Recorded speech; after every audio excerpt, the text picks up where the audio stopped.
minabuti nila ng tahimik, manahimik sila kasi nga inaayos pa nila kung ano yung dapat ayusin sa relasyon nila. At hindi naman sila naglabas na naghiwalay sila ever. Si Alonso, itong post niya, hindi sa lahat ng oras masaya tayo, that's life.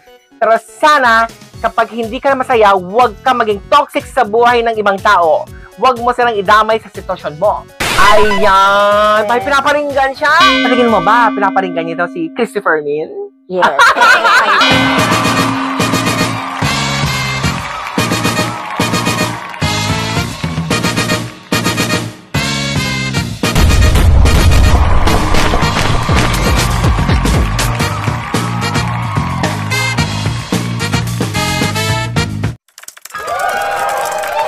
Welcome to DNA! Palitan showbiz pa rin tayo ngayon, kapatid. Ito, Bea Alonso. May patutsada!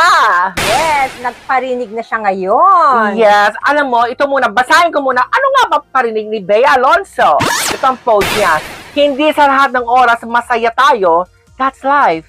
Pero sana, kapag hindi ka masaya, huwag ka maging toxic sa buhay ng ibang tao. Huwag mo silang idamay sa sitwasyon mo. Ayan! May pinaparinggan siya! Ayan po. Oo, kasi nga maraming haka-haka talaga, kapatid, na talagang hindi na daw tuloy ang kasal, wala na daw Bea at Dominic Roque. Alam mo, naghiwalay na, mga ganyan. Pero talaga namang, alam mo, yung pinagtestahan yan sa social media. Kahit nga tayo, di ba, nag-react din tayo doon. Pero umaasa pa rin tayo na sana magkabalikan silang dalawa. Pero ito, kapatid, yung sinabi niya talaga na parang hindi sa lahat ng oras masaya tayo. Tama nga naman. Diba? Lalo naman dahil may pinagdadaanan ng problema. Walang perpektong relasyon, walang perpektong pamilya, walang perpektong kaibigan. So, walang perpektong buhay. So, ngayon talaga, pinagtestahan nga ito, pero tahimik yung dalawa, kapatid. Wala tayong narinig sa kanila dahil nilarespeto nila yung kung anong meron sila ni Dominic Roque. Siguro minabuti nila ng tahimik, manahimik sila kasi nga inaayos pa nila kung ano yung dapat ayusin sa relasyon nila. At hindi naman sila naglabas na naghiwalay sila ever. Yes. So, ngayon, talaga chismisan talaga na nagkabalikan ng dalawa. Ito, masaya tayo! Yes. Diba? Oo. Sana matuloy na yung kanilang kasal. Yes. At alam mo, kapatid, naniniwala ako na nagkabalikan ng dalawa. Sa'yo? Ako din.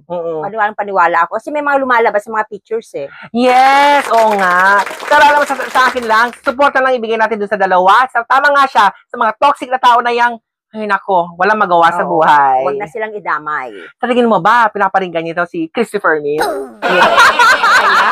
Oo. Kasi siya yung una naglabas, di ba? Opinion ko lang yan, ha? Maraming may pinaparinggan siya. Kasi nga, pero hindi niya pinapatulan ito. Yun lang, parinig lang siya, bahala lang sa buhay niyo. Basta sabi niya, siyempre, walang perpektong relasyon. At saka hindi sa lahat ng oras, masaya tayo. Tama nga naman, di ba?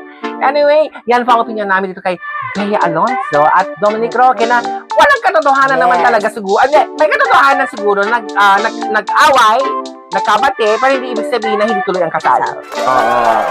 Okay, so anyway, thanks so much for tuning in and we'll see you again soon. Ayun.